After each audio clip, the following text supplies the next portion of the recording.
My name is Darryl Frost. I'm the president and founder of Central City Brewers and Distillers. I'm here today of my own volition in support of Diane Watt's race for the leader of the Liberal Party.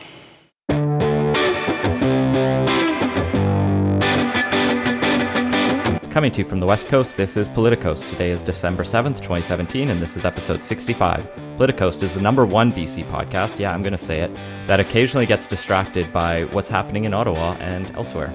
If you haven't already, please make sure to subscribe and leave a review on Apple Podcasts. Follow us on Facebook and Twitter, where we're at PoliticosPod, and support the show at patreon.com/Politicos. I'm Scott. And I'm Ian.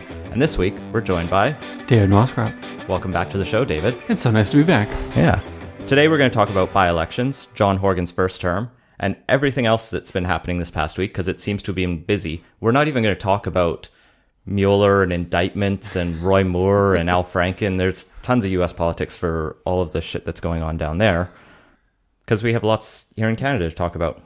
But before we begin, we have to thank our premier sponsors, Lindsay Teds and Blake Hodson, for helping make this show possible. They're the ones who throw in $50 a month, which is incredible. I also want to give a note to everyone who does support us on Patreon. If you haven't seen yet, Patreon's implementing this new payment regime that's pretty controversial. And basically, they're going to pass the fees on to you, the supporters, instead of us eating them. So from our point of view, this is good, because instead of getting 85 to 90% of the funds that you're pledging us, we'll get 95% of them. Patreon still takes a 5% cut, but this means you're going to see a 2.9% increase plus 35 cents on each of the pledges you've made. Luckily, we're a once a month show, so that's only one pledge. There are other podcasts, things out there that you're going to have to pay that 35 cents each time. So if it's $1, it's suddenly like you're paying 40% more, which is why a lot of people are really upset, even though your credit card's only charged once. This makes no sense. A lot of creators are really pissed off, and it looks like Patreon's just trying to pocket a bunch of spare change. Anyway, more money for us, so we're happy. If this pisses you off, let us know, and we'll add our complaints to Patreon, I guess. Otherwise, you can... If you're really annoyed, you can go to PayPal and donate to us at paypal.me/Politicos. And if we really need to, we can set up an alternate monthly supporting system, or just throw a one-time donation at that PayPal link and consider buying us a beer for Christmas. So to begin, Section 1, by-election fever. There's a by-election in BC happening on Monday, and we've only briefly talked about it. Yeah, we mentioned this when it was formally announced, but Surrey-White Rock has a vacancy because Diane Watts left federal politics to, well, what looks like run a vain attempt to be the leader of the BC Liberal Party. Central City endorsed, or Central City Brewing's owner endorsed candidate. We're drinking Big Rock thanks to Dave, but yeah, that was a special video. It's worth watching the video, if only to try to figure out for yourself whether or not he's being held hostage. It's one of the most awkward endorsements I've ever seen in my life. It starts with him staring into the camera and saying, "I'm here of my own volition." And one assumes that off camera that someone's got a pistol to his back. So it's look, it was weird and dumb and probably won't make a difference. So anyway, there it is. You can look it up on the old internet.com. So Surrey-White Rock has been a pretty solidly conservative riding, I guess, as long as it's been a riding, which is only 2011, maybe? I'm going to get that wrong. Show notes. Yeah, we'll figure it out. In 2011, it went conservative with 53% of the vote. In 2015, it went conservative with 44% of the vote, but the Liberals were right on the tail with 41.5%. And there's a suggestion, and Eric Grenier put this in his piece, that the polls have shifted enough that the Liberals have a chance to actually win this, because it's not that big of a difference. And by elections, it's all about turnout. And the Liberals, for their part, are running former popular White Rock Mayor Gordon Hogg, who is also a BC Liberal MLA, interestingly. So this is the fun of the BC Liberals. They can run for whoever they want. Yeah, it's like tofu. The favorite thing I found about Gordon Hogg was he had been nicknamed the broccoli minister at one point because he was clearly not anymore promoting healthy eating. But there was this weird jab at him from NDP hacks, and I found it kind of problematic that they were saying, oh, how should he promote healthy eating? He's obese, which God, that was 2009 or 2008, but still, Hog's got a good shot. He's popular, has some profile, and has been pushing hard. Justin Trudeau's been in the riding a couple times. Andrew Scheer has also been there promoting their candidate, Kelly Lynn Findlay, who's the former MP for next door riding, Delta Richmond East. She was Harper's Parliamentary Secretary of Justice. Before that, the Associate Minister of Defense, and I think the Minister of National Revenue. She's a lawyer, fairly respected in conservative circles, maybe. So it's really down to those two. And then we have this host of other runs, including the NDP's Jonathan Silveira, who founded Surrey Kids Matter and has run for the BC NDP in the past. But no one's really banking on him. I'm not even sure Jagmeet's been to the riding. And have the NDP just written this off? I think so. Just looking at the past results, the riding's just not there for them. yeah, it's not going to happen. So the Liberals lost by something like you said, 2.5 points in 2015. The riding's changed a little bit, so it's perhaps less conservative than it used to be when it was different. They've got a pretty decent shot. They sent the Prime Minister there. They sent the Minister of Defence as well to stump. It looks like a coin toss at this point. By-elections often go poorly for the incumbent, so you'd expect that to be a problem. They often go poorly, obviously, for Liberals in ridings that tend to go Conservative, but it seems like in this case it might be a close one, which, by-elections aren't that important unless the Parliament's really, really close. So in some sense, everyone's going to try to turn this into a story. No matter what happens, there's going to be a narrative. The Liberals are ascendant, everybody still loves us. Or the Conservatives are back and Andrew Scheer is going to lead us to a 300-seat majority in 2019. But the truth is it doesn't really matter that much. But it'll be an interesting race to watch because, in some sense, it does show that the Liberals aren't, universally unpopular, nor has Andrew Scheer given the Conservatives a sort of shot in the arm that some folks thought he might. Some delusional folks thought he might. Yeah, there are 3 other by-elections going on that are a lot less interesting, not just because they're not in BC. You have Bonavista, Burren, Trinity, which is probably the most unexciting race, where the Liberals won the last election there with 82% of the vote. It's pretty good. Yeah. It's not bad. I think they can. I don't think they'll get that, but one of the highest margins in the last election. Those end up being real tight races for the nomination because it's a really sweet job. Well, no, I mean, it's a tough job, but it's not such a bad job, right? Everybody wants it. And similarly, you have Battlefords, Lloydminster, which Can I guess? Can I guess which one? Yeah, go for it. Does that one go Conservative? Yeah, a little bit. 60-70%, I think. I didn't pull the number on that one. And then you have Scarborough, Agincourt. That one's still a pretty solidly Liberal riding. Yeah. I guess the other thing I'll bring up with the race here in Surrey, I guess, the Greens are running a Larry Calero, who I could find almost nothing about. And then there's 3 minor parties, and I always love to give a shout out to the minor parties. The Progressive Canadian Party is running Michael Hunefeld, who's a former progressive conservative activist. He's also been involved in the BC Liberals and the NPA, and he's a SFU and Columbia College business instructor. So he's just he's never been elected before, but he's worked on a few campaigns for center-right parties and just feels like Canada needs a not Andrew Scheer conservative voice. All right. That's understandable. He's a red Tory, is the idea? Yeah, I guess. All right. It's nice to know that there's a few of them still kicking around. On the other farther side is the Christian Heritage Party, who is running Rod Taylor, their leader, who's been their leader since 2014. Not a ton I could find about Mr. Taylor. I think he was born in the States, but he has been in BC since he was young. He worked on CN Rail and a bunch of other labor jobs. In 2000, though, he won the BC Interior Lumber Grading Championship, which is a thing. All right. Well, lumber grading is important, so why not have a contest about it? And finally, there's candidate for the Libertarian Party. So lots of parties running on the right in Surrey, I guess. Donald Wilson. Wilson's a family lawyer. I found his Facebook page, which is Useless Gov, where his slogan, he's put up a billboard or a sign outside his office where it's just less gov, G-O-V, period, more you, period. Ooh. He ran for the BC Libertarians in North Vancouver Lonsdale in 2017 in the provincial election and didn't win. But he's out there and giving it... Good for him. Giving it the Democratic try. It's going to be tight. It's really a toss-up. Yeah, not much else to say. Right. Well, we'll find out that on Monday. Any predictions that you want to put in podcast form before? You know what? I'm going to say the incumbency factor leads to a slight conservative victory, but very narrow. Yeah, agreed. 2-point conservative win. Actually, both incumbency factors. They won last time, and they're fighting the incumbent party government. Right. Yeah, right. The two ends of it. Yeah. I'm going to go 2-point conservative win.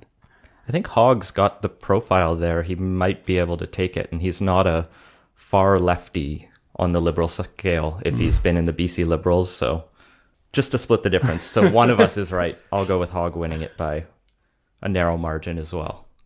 The other surprise announcement this week was John Horgan announced the candidate for the Kelowna West by-election to replace Christy Clark, who stepped down in the summer after she didn't get to be premier anymore. The NDP are going to be running Shelley Cook, and John Horgan more interestingly announced that the by-election there will be sometime in the spring before the legislature is recalled. He didn't actually name the date, which seemed weird, but it'll be before the legislature is recalled in February. The Liberals are running Ben Stewart, who was actually the MLA for the riding from 2009 to 2013 when he stepped aside to let Christy Clark run somewhere after she lost here in Vancouver Point Grey, despite the Liberals winning that election overall. Stewart is the owner of Quailsgate Estate Winery, which he inherited from his father, who inherited a farm from his father. They've been in the Okanagan for a long time. And Stewart has also run for the Conservative Party of Canada nomination in Kelowna Lake Country in 2005, but he didn't win that. So he's got quite a bit of local profile. The BC NDP are running Shelley Cook, as I mentioned. She's the former executive director of the John Howard Society, a prison reform charity I have a lot of respect for. Cook ran against Clark in that by-election in 2017 and did not win, if you remember that. The Green Party is running engineer and someone who makes a lot of net zero houses in Kelowna called Robert Stupka. Yeah, a very Green Party thing. The, solar panel, no energy usage. He won a PEG BC 2012 Young Professional Award, Scott. You could try and achieve that still. I think you have to be under 35. Yeah, I'll still got a shot. That's for, I guess, now EGBC awards for that, but... And when you go to Stupka's Twitter, you can find that he created it in March 2016, but deleted every tweet before November 2017. Or he just didn't use Twitter for a year and a half. It was probably a reasonably well thought out purging. I mean, we've seen a few candidates implode because of past social media, and honestly, it's probably something we're going to see a lot more of, is candidates purging their accounts. Yeah. And the public adjusting a little bit to what's acceptable. They're going to have to, otherwise in the next 10 years there's going to be nobody who can run. Oh yeah, the prime minister of 2040 is going to be the most boring millennial of all time. Right. Or the most extreme, unbelievably unpalatable person we've ever had as prime minister. And it's going to go one way or the other. It'll be a Scheer or a Trump. It's going to be a Scheer or a Trump. Yeah, that's a good way to put it. A Stanfield or a Trump. How about that for a little deep throwback? Who we think's going to win this, but because it's Kelowna, it's the Liberals. That's just it. Yeah, that's probably true. Yeah, the Liberals have almost never lost there, or at least a center-right party I don't think has ever lost in that region. Yeah. And so it'll be a 60-70% easy win, even though the NDP would love to have a little bit stronger of a margin. They've got other things to worry about.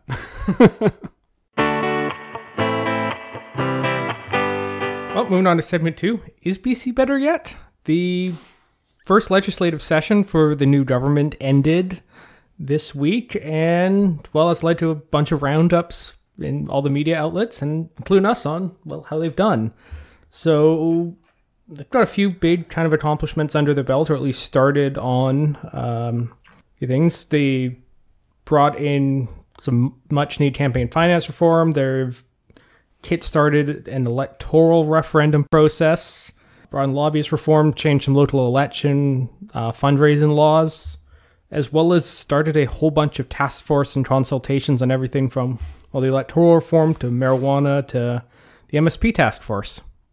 One thing, which is why we wanted to have you on the show, Dave, also because of just fun and beer and I live down drinks the road. Yeah, you live next door. I wanted to ask, the NDP has put forward all these consultations, all these task force. Do you think these are, and one of the things you talk about is deliberative democracy and making better decisions. Do you think these are a good step towards that, or are they more of a delay tactic or we didn't actually expect to win and now what the fuck are we doing kind of tactic? Oh yeah, I mean, every government does a little bit of this. That's pretty normal. The task force, that's fine. You want to gather information, you want to talk to experts. That's all fine. I think it's important. A lot of these things can be, they can take time, and that won't be a problem. Part of the issue, though, is, okay, how deep are the consultations? How deep are the engagements? The electoral reform, for instance, approach is a mess. It is an unmitigated disaster. There may still be time to save it, although I'm not convinced they're going to be able to or willing to. So that one's a mess. There's a website you can go to. We talked about this before. I think it's called, there's a BC government webpage. Well, there's engage.gov.bc. That's the one, yeah. And it's got some sort of hokey democracy title, and these things always do. Like GovU, Gov Together BC. Gov Together. That is so much worse than I could have imagined. Gov Together. So it just sounds a little bit filthy, doesn't it? Anyway, it's like get really close with your government. So part of the problem with these things is often they get wildly unrepresentative samples of people engaging, which skews the advice that they get.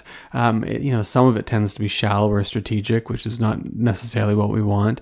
And then, of course, in a lot of cases, even when the process is good, you don't get necessarily very good uptake. And so what you end up getting is, essentially democracy washing. And it's like, look at this great public consultation we did. We met with these church groups, and we met in every library across the province. And like, oh, what came of it? Oh, some very good ideas. Next question. So that's a problem. And there's precedent for this nationally too. There's a great book by SFU political scientist Genevieve Fuji-Johnson called Democratic Illusion. And she goes through a bunch of case studies and says there's all of these great participatory, deliberative things that we've done across the country throughout the years. They go really well. Elites buy in. And then at the end, there's no uptake. It produces a good result, but none of that result gets picked up and then implemented. And I'd imagine a lot of cases that's going to happen here. And you can obviously, segment task force might be a little bit different than public consultations. You can control a task force. You can hand pick a task force. You can't really do that with a public consultation. So I'm pretty cynical and skeptical about the value of these things, unless you get something like a full-blown BC Citizens Assembly, which we had in 05, technically a little earlier, to 03 to 04, that was deeply consultative and worked quite well. Unless you put it this way. Unless you build these things into the apparatus of the state as regular, ongoing, deeply resourced sort of programs that then produce outcomes that get taken up, they're mostly sort of semi-meaningful, if not meaningless. So, C-. So what could they be doing better than, I guess? Well, that's a good question. I mean, there's all kinds of things, and there's a great website called Participedia that you can look up, which is a catalog of democratic innovations and practices around the world, which is great. Run in part by my former supervisor, if we're doing disclosures, but not something I profit from, certainly. You can build these processes into government. So in Oregon, for instance, they have a citizens initiative review panel, and that is an artifact of the Oregonian process of direct democracy, because they can have ballot initiatives. And what this body does is sort of has a look at these ballot initiatives and then deliberates over them and produces a recommendation. We could have citizen panels built into government that are established and ongoing, that are well-resourced, that produce reports or recommendations. And what happens with these groups is they become sort of heuristics or shortcuts that people can look to and say, okay, I don't know a ton about this issue and I don't have time to learn, but here's a little trusted body over here who's thought about it that I can look to and say, okay, well, this is what they think. Maybe that's a place to start. That's what happened in large part with the Citizens' Assembly and electoral reform in 2003, 2004. And, we got 57.7% of people saying yes to electoral reform, I think in large part because of the CA. So that's one way. The other is to hold engagements issue by issue, in which you take a long period of time, you hold regular engagements, you make sure that people have the resources to attend, including those who would be typically marginalized and couldn't attend. You balance participation to make sure it's representative. And then you take seriously what they say and you implement it, or you commit to implementing it. But the problem with all that is it's expensive, it's difficult, it takes a long time, and governments have to give up power. So it's got at least those four things going against it as a rule. I've yet to meet a government that's particularly keen on delegating its authority. I think one of the challenges the BC NDP has been faced with is they're in such a precarious position that I don't think they're in any sense thinking they have the time to do some of these things right. And they're going, look, we've been out of power for 16 years. We might be out of power in a year. How much can we do? Some of this they have to do fast, like the cannabis consultation. Mm-hmm. The federal government gave them a deadline, and because we didn't have a government all summer, there was no process moving forward on that. So they had to rush that consultation in 2 or 3 weeks. They apparently still got 48,000 responses, but we can get to that later. People have opinions about weed, I guess. But this means they have to do a lot of very quick consultations, like the electoral reform consultation. They wanted to put together this referendum bill because the Greens want this, or else there won't be a government. And so they're stuck almost. Well, on the structural stuff, I mean, clearly they've picked a few structural issues that they want to tackle because they think, okay, well, this will help us in the long run, no matter what happens. So getting money out of politics is one of those things that sort of levels the playing field. And I think that's reasonable. I think with the electoral reform, it's unfortunate because not only is it democratically, I think, perhaps inappropriate or certainly misguided, it also makes it less likely that they're going to win. So it's both ethically problematic and politically stupid. So it's right in NDP territory. So that's I think going to be a problem for them, and it's really too bad because they could have pushed it. There's really no reason that this has to be held in 2018, other than them saying, well, if we have to redistrict, it's going to take a long time for the elections BC to do so, which is true. It's complicated, and you're going to have all kinds of public consultations if you do that. It's going to take a long time. But what they could have said was, we're going to kick this down the road, and we're going to do it in a couple of years, and maybe we won't be ready in time for the next election, which you could reasonably do. They still might be able to save this process if they decide to say have a double-barreled referendum. Have the first one. If it passes, have a second one in 2 elections, 10 years, you set whatever threshold you want. And in that way, you get the sort of escape hatch, which is good, and will disempower a lot of the critics who say, well, they're just trying to game the system and stick us with PR, right? So that's an issue too. But on the rest of the consultations, they're trying to get as much done as they possibly can in a limited amount of time. But this is an old problem. Even sort of governments who say they're committed to democracy and participation and deep engagement, as soon as they have a chance to get something done, and if they feel like they need to behave strategically, that's exactly what they're going to do. They're going to throw all that stuff out the window, and they're just going to start behaving strategically, and this contributes to a culture of cynicism and distrust. And then, of course, the worst part, if the Liberals win again, when the Liberals win again, you get policy lurch because they're going to come in and just undo as much of the stuff as they possibly can. Oh, well, they're already running pretty hard against it right now. Oh, yeah. The process is rigged is the big thing they're running on right now, and that's always healthy to a democracy when you're saying. Exactly. Which is dumb because it's just not rigged. Look, I'm a PR supporter. I'm as critical of the NDP as anyone, but the process isn't rigged. They ran on having a vote on proportional representation. Mm-hmm. Now they are preparing for a vote on proportional representation. They said all of this stuff way, way, way back, and now they're just following through on it. And the Liberals might not like that because a PR system is not going to help them, but it's not rigged. And the reason we know that it's not rigged is that there's going to be a democratic vote, public vote that's going to be scrutinized and held, and then the result's going to be what the result. The Liberals are just upset the rural ridings won't essentially get a veto over the more populous Metro van. Well, so which is how you can structure referendums in different ways. But yeah. I was a little bit disappointed that there were no regional thresholds, because I don't think any region should have a veto. Not the rural ridings, but also not the metro ridings. I think, in 2005, 2009 votes, 60% threshold to pass. That was ridiculous. That arbitrary and unreasonable. I think a 50% threshold to pass makes a lot of sense. But the NDP vote is problematic for the following reason. If we assume that the following happens. There's no regional threshold, no riding threshold, so it doesn't matter who votes where. 50%, and no turnout threshold. So it does set up a situation where a relatively small number of voters in a few urban centers can pick the process for the rest of the province. And that's a problem. Now you might say, well, democracy is about those who show up. True. And yet the rest of the folks who don't show up have a funny way of deciding for themselves what they're going to be pissed off about, even if they didn't vote.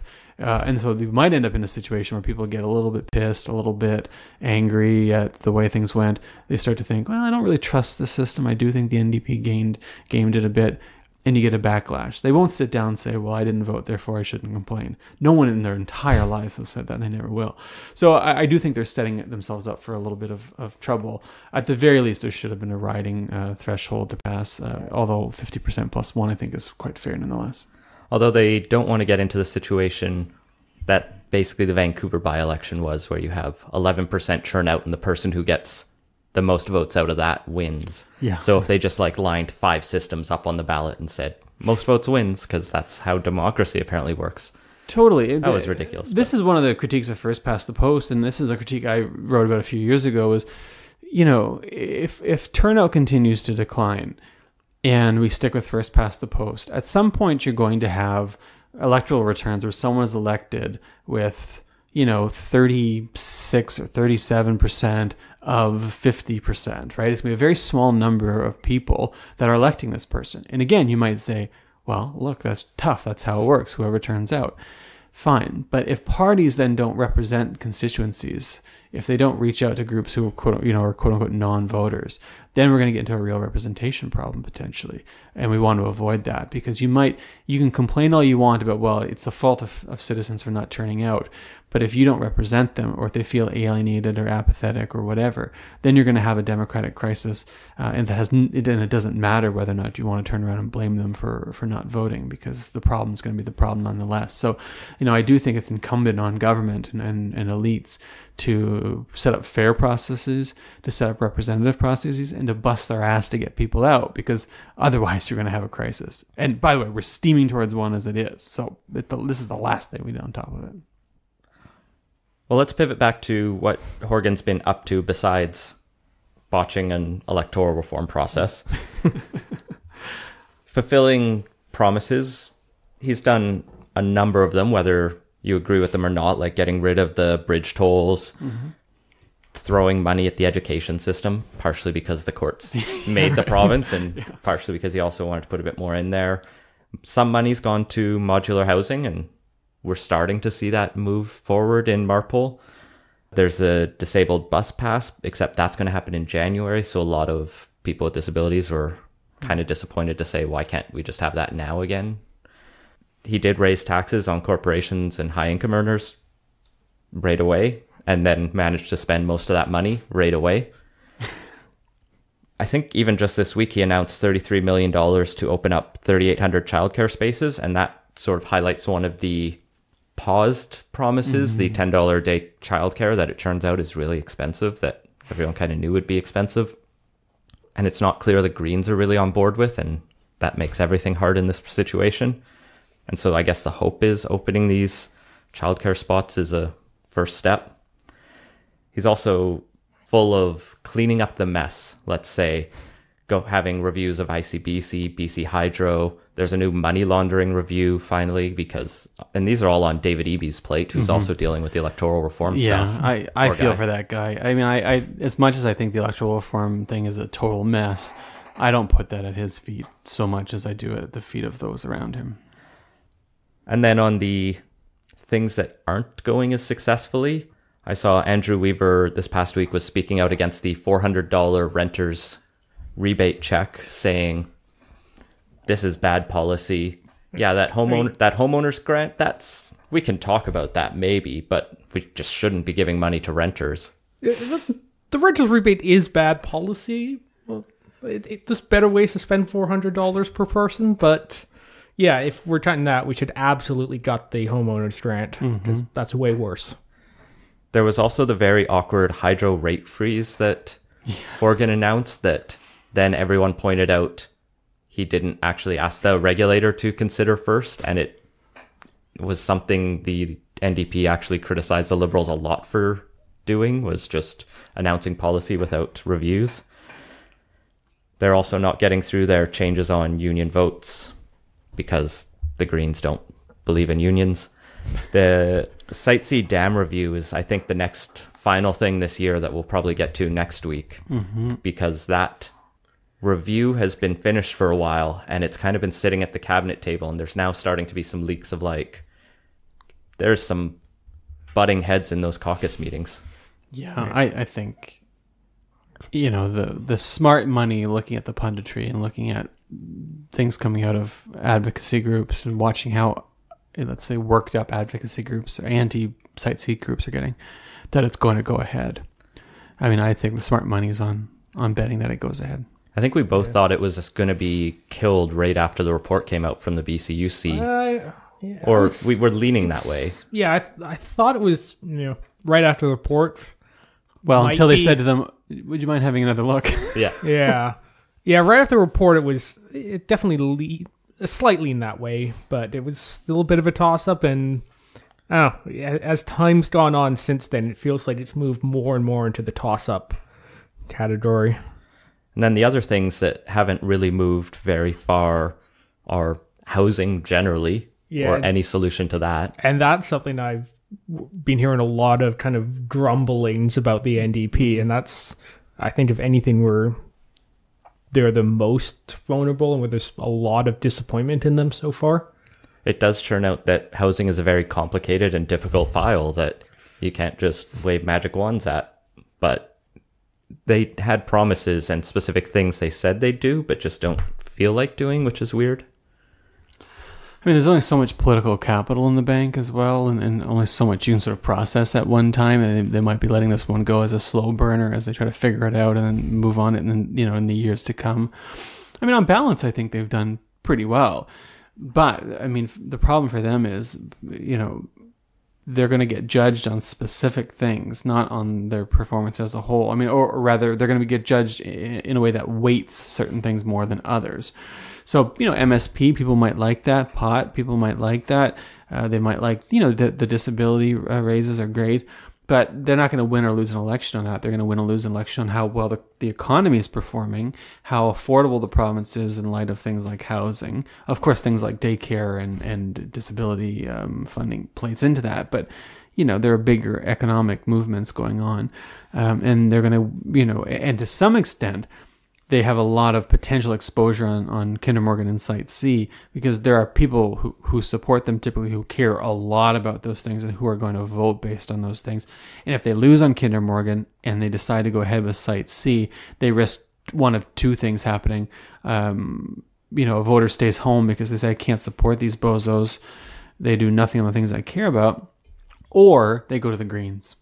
And either way, they're in trouble. So it's why it's sort of like the wisdom of passing Site C is lost. I mean, I don't see politically why you would do that, other than, you're worried about a short-term rate hike. But of course, either way, you're going to get it. So they're in a tough spot. So I don't put it this way. To some extent, it doesn't matter how well they perform.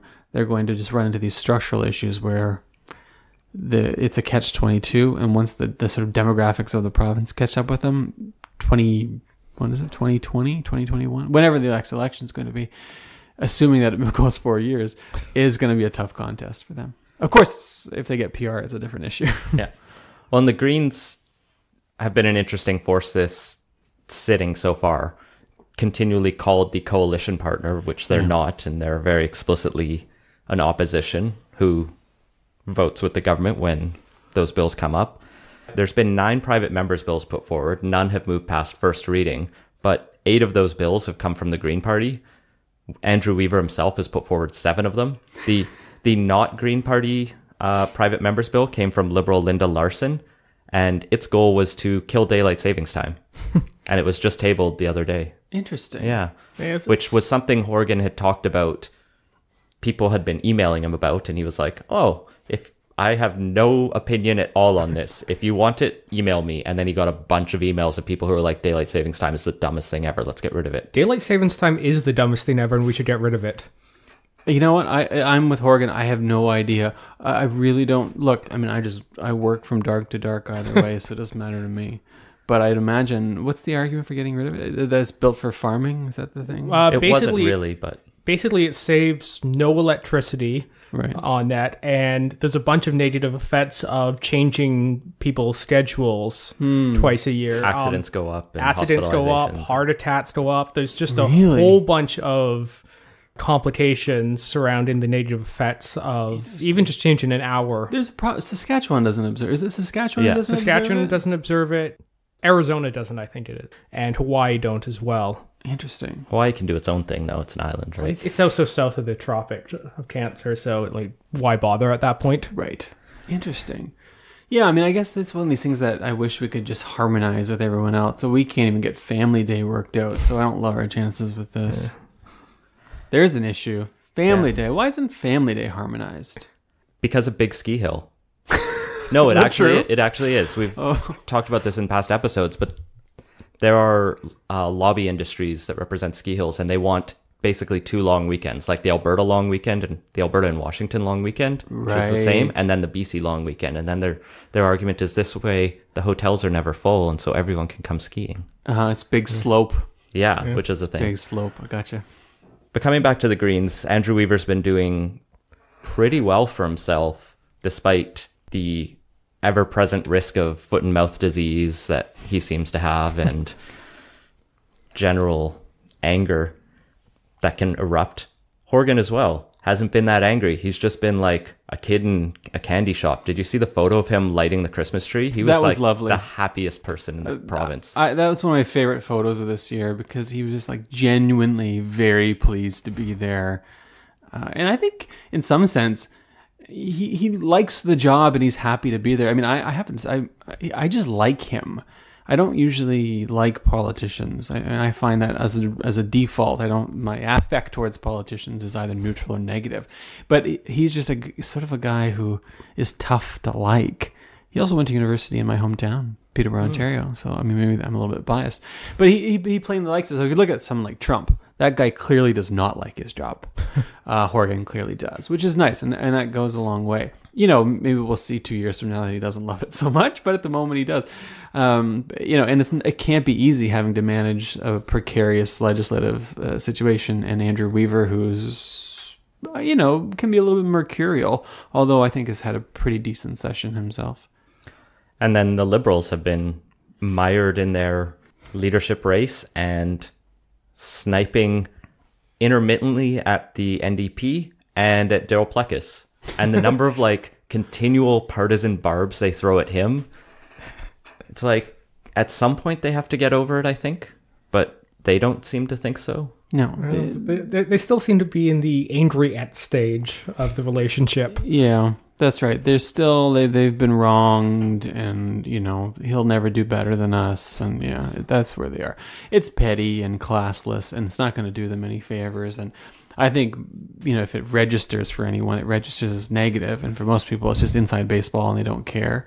So it makes no sense to me. Maybe it's a steam valve, but it'll be nice to see them have a permanent leader rather than a temporary leader who's just completely feckless. Who will hopefully start to organize these folks a little bit and get them in line. Because the only barb I think they've managed to land on the NDP has been on the electoral reform stuff, just because it's more self-inflicted than strength of argument. They can yell rigged as much as they want, but when you have a consultation process that is seen justly or not, as you say, unfair or sloppy or overly quick, you open yourself up to those jabs. And if the Liberals aren't taking them, Keith Baldry and the media commentary class definitely are. Absolutely. I mean, and that could have been avoided. I clearly have very strong feelings about electoral reform, but If you'd had a citizens' assembly and a referendum, then you could have avoided all of this. You wouldn't have been able to scream rigged. You would have completely taken the issue out of the hands of politicians, put it into the hands of the people, which would have been appropriate. But, instead you have to deal with this. And I mean, again, most British Columbians don't care about electoral reform. Most British Columbians have no idea what it is. But they do pick up on things like rigged, which is a problem.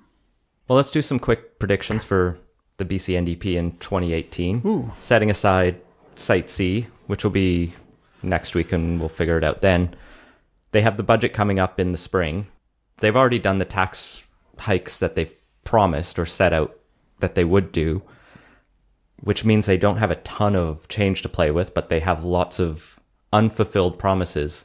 What do we expect might happen in the spring? Are they going to add more corporate tax hikes or other loophole closes? Are they going to just go into deficit saying, screw it, we can do what we want, the Liberals got away with, or the federal Liberals got away with it? I don't think they'll run deficits if they can help it. I think the fact of politics in Canada is you can get away with running deficits if you're a conservative or a liberal, but it's a lot harder to do it, if you're the NDP, because of sort of prejudice towards the parties. I mean, I think part of what pushed Thomas Mulcair to opposing deficits and allowed Justin Trudeau to take that space up quite wisely in 2015 was Justin Trudeau has Jean Chrétien and most notably Paul Martin coming out in support of that approach. And people sort of said, well, they did okay in the 90s and they righted the books when the IMF was knocking at the door, so we trust them, and so go for it, But with the NDP, no, they'll crash the car into the ditch. And that's, that's too bad, because it was probably to some extent the right policy move. At least certainly the NDP folks thought it was the right policy move. They tried to rescue themselves by saying, well, we can't pay for programs if we have structural deficits, which is true, but it wasn't necessarily going to be structural deficits. But if you're the provincial NDP, I think the idea of running structural deficits to pay for programs is a problem. So I think they'll avoid it as much as they can and just start to sort of hedge on their promises a little bit. And that's just, I think you're more likely going to see closed loopholes and perhaps sort of nudging tax rates up here or there rather than running deficits. And whatever the MSP task force suggests to pay for that hole in the budget. Well, that's the big one. And I think, it's just mind-boggling to me that people think that, we're not going to have to pay MSP anymore. Like, where do you think that money is going to come from? I mean, it was effectively a hidden, not a hidden tax, it was a shell game, tax. Right? It was an explicit tax, and the argument was, well, it's not hidden, and what did Christy Clark say a couple of years ago? It reminds people that healthcare isn't free, which is one of the silliest arguments in favor I've ever heard. But it allowed them to say, well, look how low these other tax rates are. Never mind, we're not going to talk about MSP. Yeah, but it hasn't helped that the NDPs branded their repeal of it as making life more affordable when you're getting taxed the same rate at the end anyway. It's just how it's being done. Unless it comes off as a less flat tax, which it basically wasn't even a flat tax. It was just a flat fee. That's the way. No, that's of everyone above 20 grand. That's the sense in which it's smarter, and obviously it's smarter not to have MSP because it's less. You can build a tax system or build a way of getting that money that's less regressive, which is what you want, I think, in a modern tax code. So you don't want it to be regressive, and you don't want to create this separate apparatus, which is a whole different bureaucracy that's cumbersome and expensive to run, right? So you run it through the general revenue like everybody else. And then you have to be honest about what your tax rates are. But there is going to be money they have to make up if they get rid of it. They're going to have to find it in another place. And I think they have a good sense of how they're going to do that already. But obviously they've wisely called in some experts, including Lindsay Tents, who I certainly would want on my team. So they'll also perhaps give them a little bit of political cover, not too much. Experts don't give you too much political cover, but they give you a little bit, and I think they'll work that out. So yeah, they're going to have to find a way to pay for that and to raise a little bit of money to do it. They have less room than they think, and they certainly can't afford all of their promises. So we're going to see something cut. Yeah, as far as my predictions, I agree. We're not going to see a structural deficit. Bet something big on housing will be announced probably around the budget, and it'll leave a lot of people disappointed. And the George Massey Tunnel will probably be announced. It's going to be a bridge, but smaller in scale than the one that was previously Then the proposed. 10+2. Yeah. Yeah, I'm Crazy thinking 6 to 8 lanes, maybe a dedicated rapid transit lane on there. Ooh, that would be nice. Well, that was already in the Clark version. Oh, I didn't know Well, that. to add space to There was- allow... There was future expansion Right. capacity built cool. into it. They had enough lanes, they could do everything they wanted. Yeah, right. There could be a lane for tanks. Yeah. Yeah, right. Well, and I guess the other thing we'll just have to watch out for in the new year is spark points for the NDP Green Alliance. I think Site C and Kinder Morgan are going to be the most obvious ones, as Andrew Weaver hasn't said, or he said explicitly he won't bring the government down over those, but if those things go ahead, there's going to be a lot of pressure on him internally to hold the government far more accountable. I could also see electoral reform being a potential sticking point if the Greens don't feel the NDP are really as vociferously coming out in support of it as they think is warranted.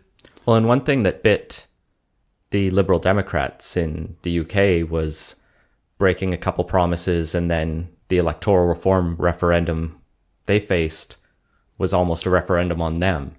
And if the Greens are seen to have cost anything in BC, like if Site C goes through and Kinder Morgan wins, and then the Greens have lost their why people voted for them, then the electoral reform referendum to some extent becomes, well, why are you even here, Andrew Weaver?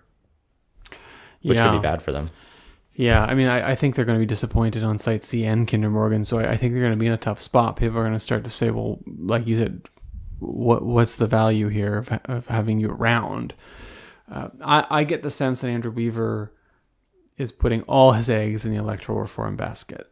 Now that he's got money out of politics and official party status, that actually makes strategic sense, because what you do is you say, well, look, we might lose on issue 1, 2, or 3 today, but we're looking down the road at the next 50, 60, 100 issues, and the best way to have influence on those is to have more seats in Parliament that's proportional to how many votes we get, and to maintain official party status, and the best way to do that is proportional representation.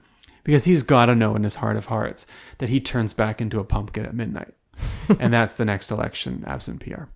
Pumpkins are orange.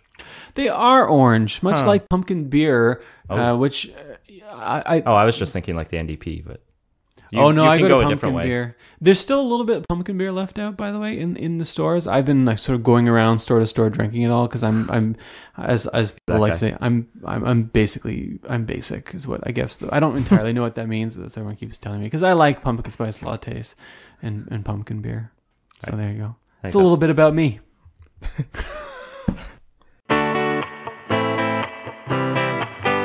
So moving on to Twit-Tates, the federal government has finally pulled the plug on the plan to buy the interim Super Hornets from Boeing, which was a dumb plan, and they are now moving ahead with an even dumber one of buying used Australian fighter jets. So will they figure out that they're probably actually really going to end up buying the F-35, because it's basically the only option that really meets the needs for the next 30 years. Maybe they're waiting on a new fighter. They're just trying to bide their time until the successor to the F-35 comes out. Also bad idea, but... Yeah.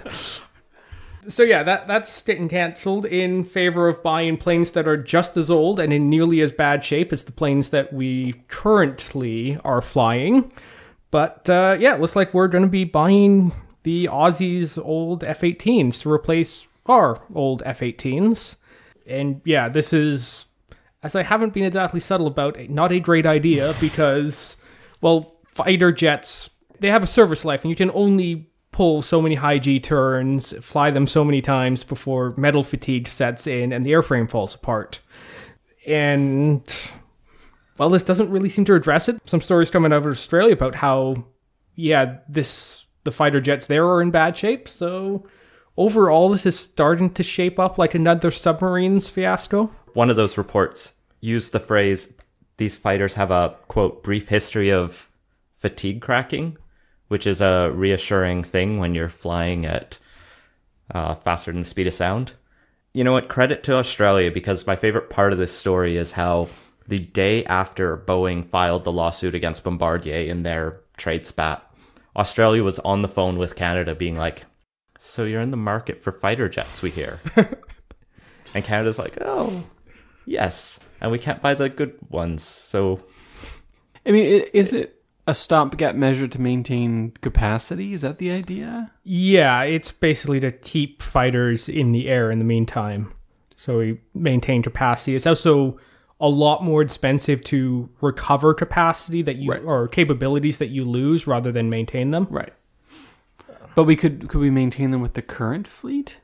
Well, once again, we're running into problems of aging airframes, and the idea is we want to retire some of ours before or reduce the amount of service they're seeing. So we're upgrading from the 92 Sunfire to the 94 Cavalier. Is that what's going actually? Yeah. No, we're just buying another 92 Sunfire. Yeah, with fewer miles on it. Yeah, last No, time that someone else doesn't want. Oh, I see. Okay. Yeah, they us in Australia bought our fighters within a year of each other. Oh, The best similar story I have to compare is when I was in elementary or middle school, I think middle school, something like that. I had to take the bus to school all the time in southern Alberta. And one year, for whatever reason, we got quote unquote new school buses, but they were used ones from the Maritimes that they had deemed to exhausted their life. And school buses in the Maritimes collect a lot of salt water and other rust. And so southern Alberta was getting these rusty, abandoned buses from the Maritimes because I guess they were on fire sale and we had Ralph Klein, so we needed every dollar saved in the education budget. I made it to school every day on time. Well, see, there you go. Or at least most. But you know, the idea of bringing in the rejects just because you're trying to save a buck. Now, we could take the entire other option of just like defunding the military entirely, or at least having a discussion there, but this sort of starve the beast almost approach to the military is just dishonest and ineffective for everyone. Yeah, and also puts the pilots at risk who will be flying these. Right. And it was going to be expensive if we bought the Super Hornets because that's basically a whole new air fleet. It's a lot of extra redundant costs to run basically two separate types of planes.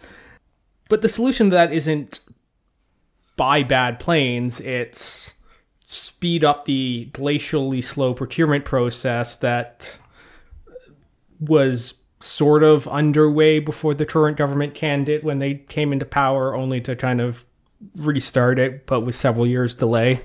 And now we're frantically searching for a stopgap. Well, you're mentioning problematic procurement elements. I think you have a story to tell us about boats. Yes. So another major government procurement disaster has been replacing our Navy because they're also old and starting to rust. And part of a national shipbuilding strategy is we're going to be spending about $30 billion on new ships. However, that's ballooning up to around 62 was the last estimate.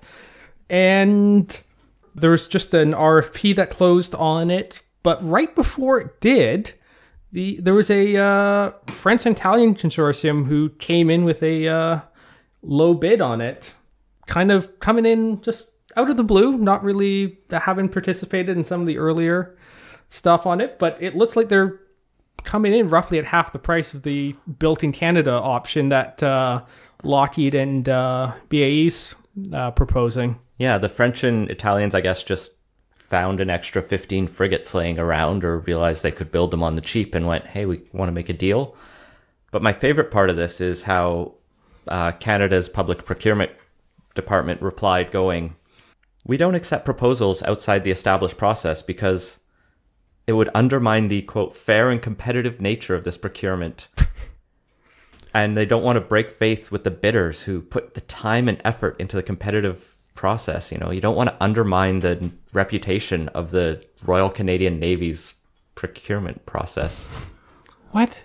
You know, that's literally their excuse and their argument. They're saying... And there's the unspoken problem of the first bunch of these wouldn't be built in Canada, which is the political problem here because we treat given the military the equipment it needs as a jobs program first, and actually having the equipment we need to do what we ask the service members to do as a distant third or fourth priority. Right. That makes sense. So we're not getting the cheap boats. No. And now there's 2 or 3 bids that actually got in under the wire. And I think Lockheed Martin was one of them. And there was another British one, I think. But yeah, Canada's procurement. We want to make sure it's fair. Because that's what capitalism's about. Absolutely. That's right. Fairness, which is to say economic nationalism. Well, other awkward news for the federal Liberals. MP Kent Hare is in hot water this week after he dismissed thalidomide survivors in apparently mid-October. He was having a meeting with the thalidomide survivors task group in which he said things like, well, you don't have it as bad today as adults as you did when you were kids. And everyone in Canada has a sob story. And the survivors also said, and he disputes this part, he acknowledges the previous parts. So you probably have about 10 years left then now. That's good news for the Canadian government. He later apologized, saying he tends to be very straightforward, but he understands that his comments can be brash and sometimes even inappropriate. And so he's regretting his comments and hoping to take steps to better himself. The most interesting part of this story for me, though, is not just that Kent Hare shot his mouth off, but that a different group called the Thalidomide Victims Association of Canada, which I think is actually the longer lasting one and the one that was around in 2015 for the settlement they negotiated then. And I don't think we'll get into the thalidomide settlement because none of us know that history that well.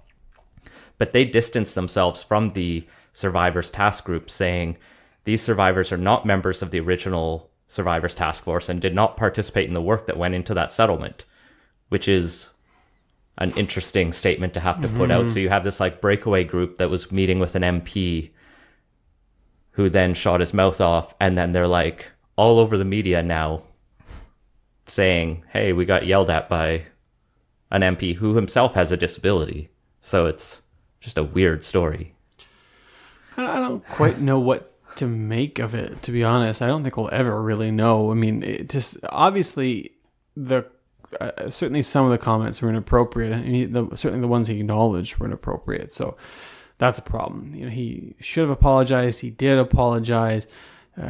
You know, he has to keep working with these folks. That's one of the concerns, is can you keep the relationship going, and do other groups look at you and start to say, well, I don't know what's going on there. That said, it seems to be an isolated incident. No other groups have sort of said we've had similar problems, so you know, maybe this won't be an issue for him going forward, but unless someone has said something. Yeah, there was actually a story that came out today of a Calgary mom who met with Kent Hare, back when he was Minister of Veterans Affairs, on behalf of a group of mothers who were denied benefits while on maternity leave.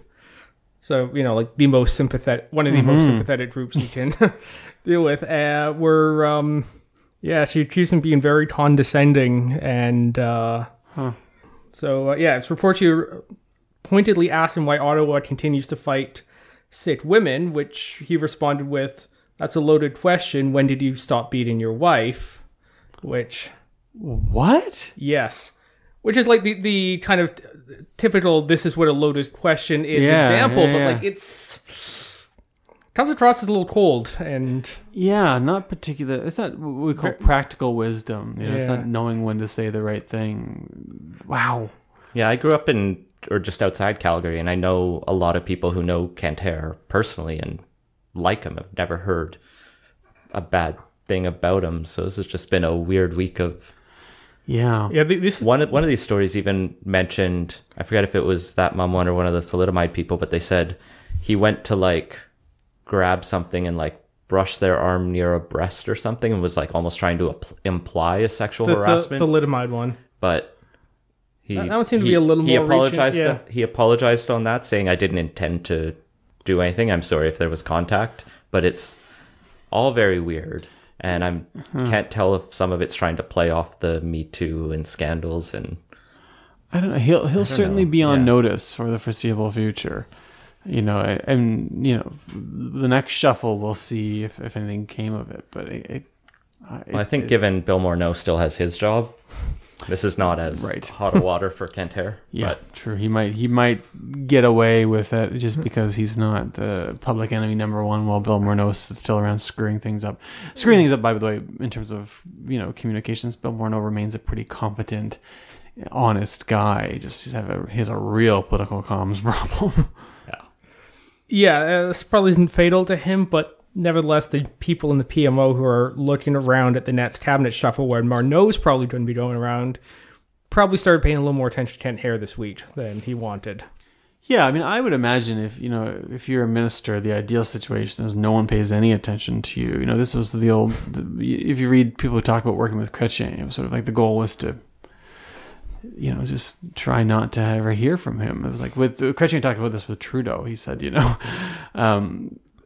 when he was a cabinet minister under Pierre Trudeau got in touch with him one time and said, "Jean, are you mad at me? Well, you haven't talked to you in a year or a year and a half." And he's like, "Nope, just doing my job," trying to stay off the radar. And I think if you're a cabinet minister, that's what you want to do. Just sort of don't make the news and you're doing okay. Which is not, Morneau, Kent Hare, Mélanie Joly, Myriam Wansef, there are these stories of when cabinet ministers do make the news. It's kind of inevitable with a new government. Although they've been in for 2 years. They've been in for 2 years. And the cabinet has done fairly well. From day one, they were a pretty competent, impressive bunch, and they've remained so as well. But remember, we had problems with Harjit Sajjan, and that went away. We don't talk about that anymore. Everyone's forgotten it. He's back under the radar. The justice minister is under the radar. They're doing okay.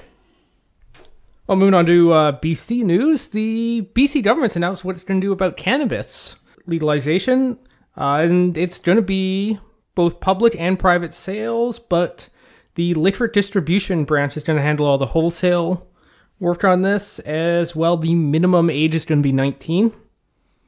These are fairly straightforward and almost obvious ways forward. I would have been surprised if it wasn't this. Actually, looking at how we do liquor in this province, there's a lot still unknown about this. We don't know pricing, said CBC, but we also don't know the specifics of will they be sold in liquor stores versus a new line of stores, and that's not clear. I know there's some research suggesting selling cannabis in liquor stores is not a good idea, just because it promotes mixing your vices, I guess. But everyone seems pretty happy except people like Dana Larson who just want to grow their pot and sell it on the street. I know there was a crackdown this past week on the vendors who just set up around on Robson Square and just are basically selling cannabis in the street, because this is Vancouver and that's what happens now. But yeah, lots of open question marks. The government hasn't budgeted any revenue for next year off of sales, but they're saying there's going to be a bunch of upfront costs, which suggests opening more staff in the liquor distribution branch, possibly opening new stores. That money's going to have to come from somewhere, so... Yeah, it seems fine. 15, 16-year-olds are going to continue to get pot in the back alley. That was going to happen. And face criminal charges for it. Which is a whole different... But that's awful mess. That's not BC's fault. But that's not BC's fault. And the public-private mix is key. Ontario didn't go that way, which is really unfortunate. If one of the arguments is we want to try to crack down on crime, this is one of the federal arguments for doing it in the first place. Get it out of the hands of mobsters and into government coffers. That model is not great because, government-only stores are going to be inadequate, I think. So you're going to see, I think BC is going to play it a lot better in BC than in Ontario, for instance. And you have the Liquor Control Board essentially monitoring quality and safety. And that's reasonable. Standards. Well, you want some regulation there. Yeah.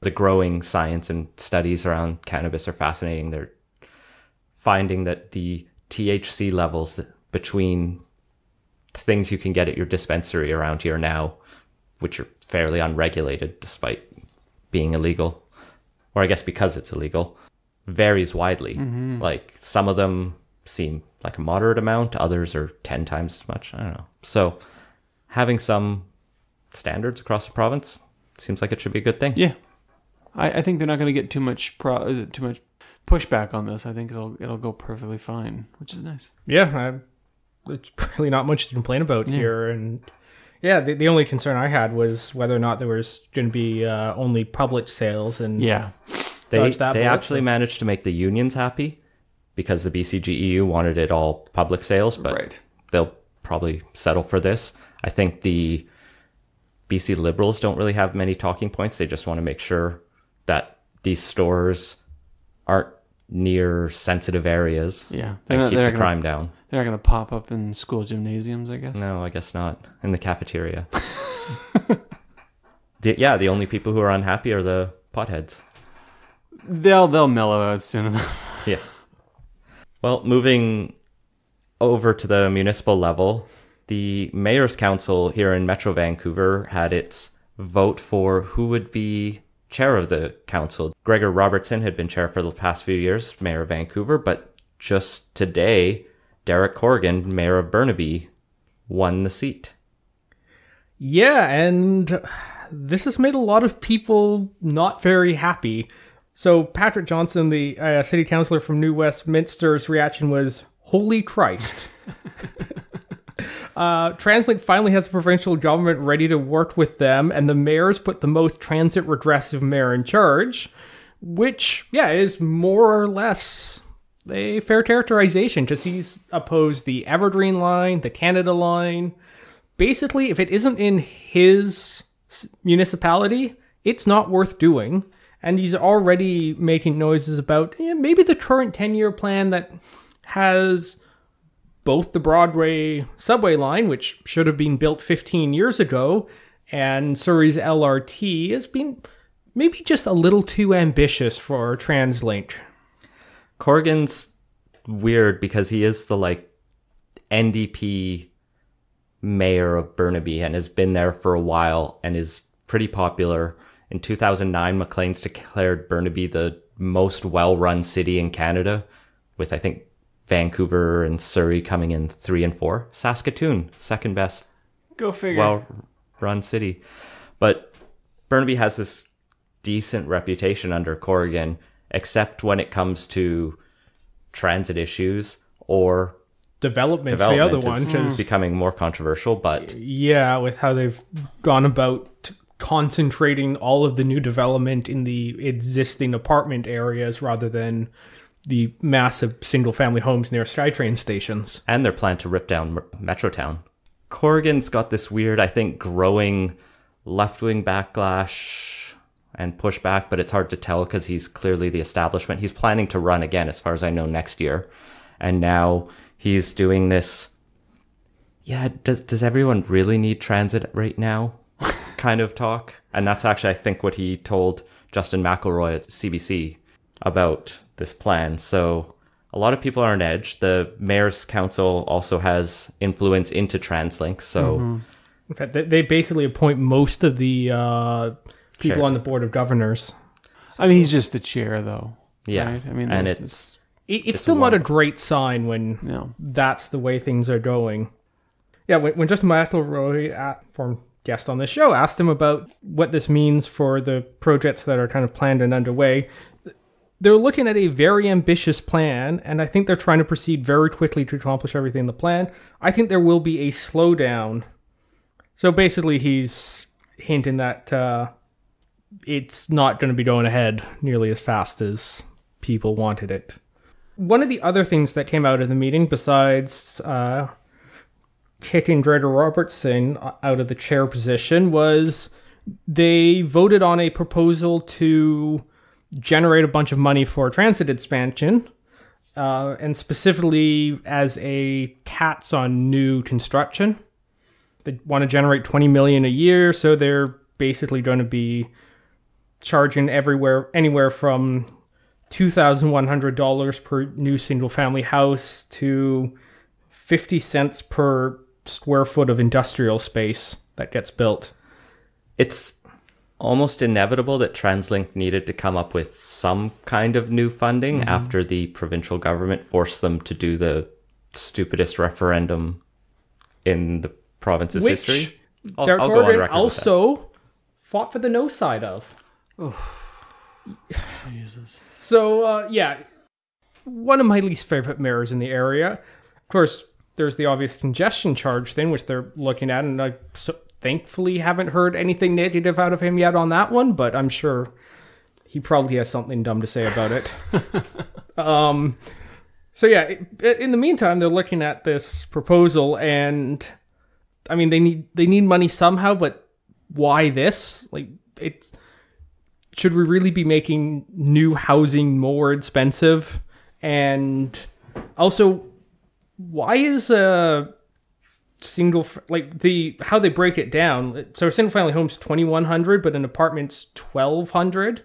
So like a cul-de-sac, like build a subdivision of like low density, hard to service with transit, and you're paying less money to them than one apartment building would pay. But it's a per person almost fee. So yeah, a person who owns a home is less likely to use transit, so they're dinging them a little bit more. And so it makes sense on that factor to me, unless you are arguing that they should be charging the apartment building like 10 grand, and then they should charge it by in terms acreage. In terms of how it's done, the cost to service these various ones is nowhere near proportional to how they are charging it. Running quickly through a couple housekeeping stories just to keep up to date. The controversial modular homes that have been temporary modular homes that are planned for the Marpole area in South Vancouver look like they're going ahead now, as the city has won a court injunction against the protesters, basically telling them you have to protest on the other side of the street and let the construction crews enter.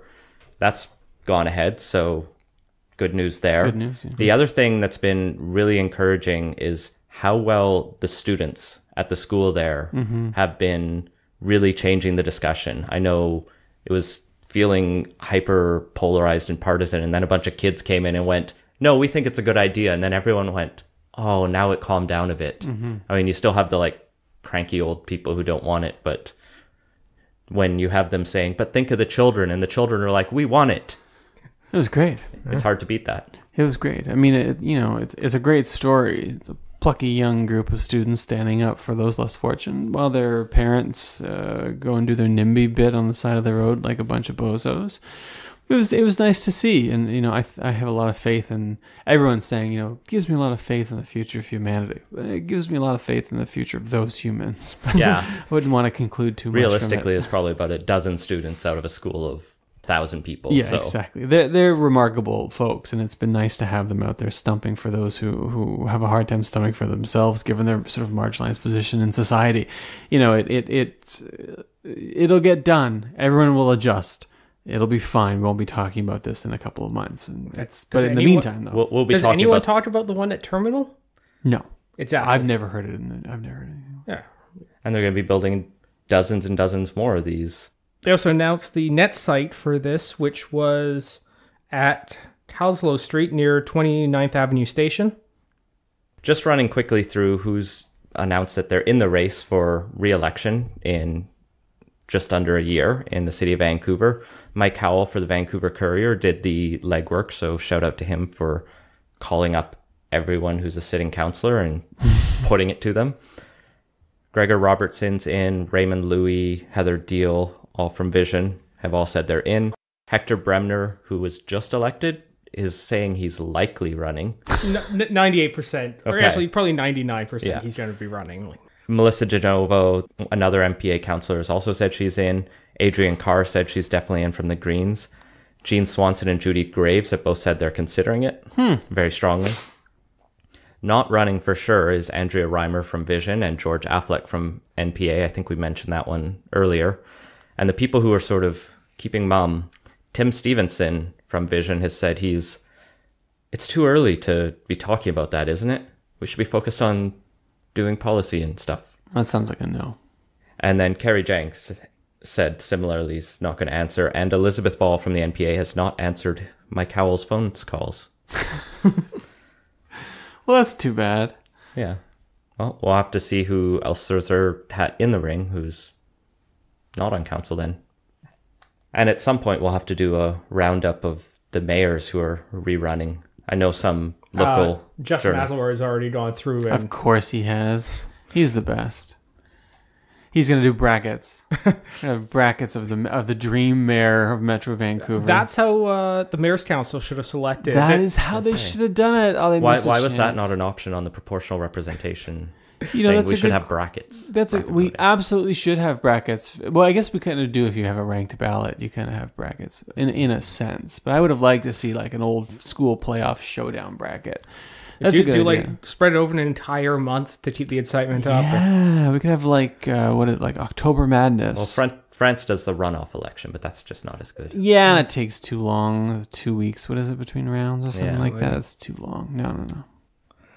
And finally, we're going to end on what's probably one of the dumbest stories of the week, and definitely the dumbest story in It's Canadian. one of the dumbest stories of the year. And yeah, potentially a new low point for Canadian federalism, Which is saying something. as Saskatchewans decided to get a little petty on their public works projects and ban any truck with an Alberta license plate from being on their job sites. New job sites only. So construction projects that are underway, they will still let Alberta plates on. But if a new one starts up, the contractors will have to make sure every vehicle there has a Saskatchewan plate. So for whatever reason, this states, in Saskatchewan's terms, and I'm not going to really defend Saskatchewan because I'm from Alberta, so I'm clearly partisan on this issue, but Saskatchewan says that their contractors on Alberta sites, they felt forced to register their vehicles in Alberta, which is coded language for saying literally nothing. Like someone felt like someone mentioned, oh, your insurance would probably be easier if your business trucks were actually Alberta registered. Alberta's economic development minister, Darren Bill denied that this is a requirement. And then they've threatened to sue Saskatchewan over this new policy. And Bilu says, Bradwell is absolutely desperate. We know our economy is growing by 4%. Their economy is in the dumps. So he's grasping at straws, just basically picking a fight with Bradwell because the NDP and Saskatchewan Party have nothing really in common at this point. And it's easy for them both to score points by going after their ideological opponent. Meanwhile, people driving their trucks now have to switch their plates in Saskatchewan. I mean, we have other things that we should be working on, right, as a country?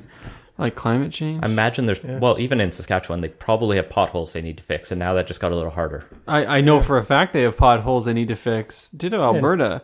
I mean, come on, guys, get back to work for God's sakes. And this is less than a year since the provinces all signed that Canadian Free Trade Agreement, which the fact that we had to do that alone was bad enough. But I thought that's what the Constitution was. It's and interesting. And this is all happening while the Supreme Court's hearing arguments in the Comeau case, which is the Free the Beer case. Yes, from New Brunswick, right? Yes. Yeah. That's I'm watching that one closely. The fun thing I noticed is every province's attorney general is there, except for Manitoba's. And the only reason I can think Manitoba isn't there is because Brian Pallister was probably in the Caribbean and just forgot.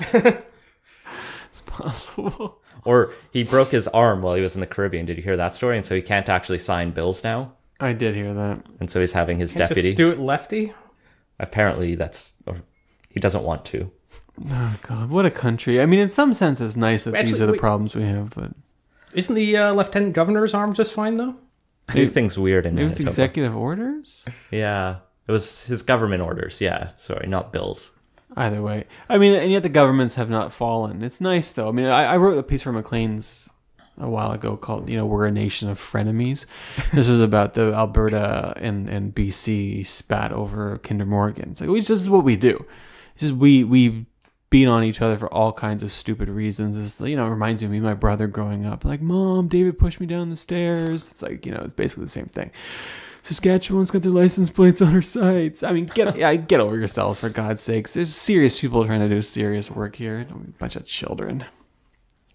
But it's a nice light story to end what was otherwise an awfully horrid week. All right. Well, thanks again for being on the show, David. Maybe you can just, before we close out, tell people where they can find you and when they can pre-order your book. Oh, yes. Yeah, you can find me at www on the internet computers, www.davidmoscrop.com, and on Twitter at David_Moscrop, MOSCROP. And my book will be released in the spring of 2019. I have passed the halfway mark, 40,000 words today. So about 30,000 to go, and then all of your political problems will be solved. Not all your political problems will be solved.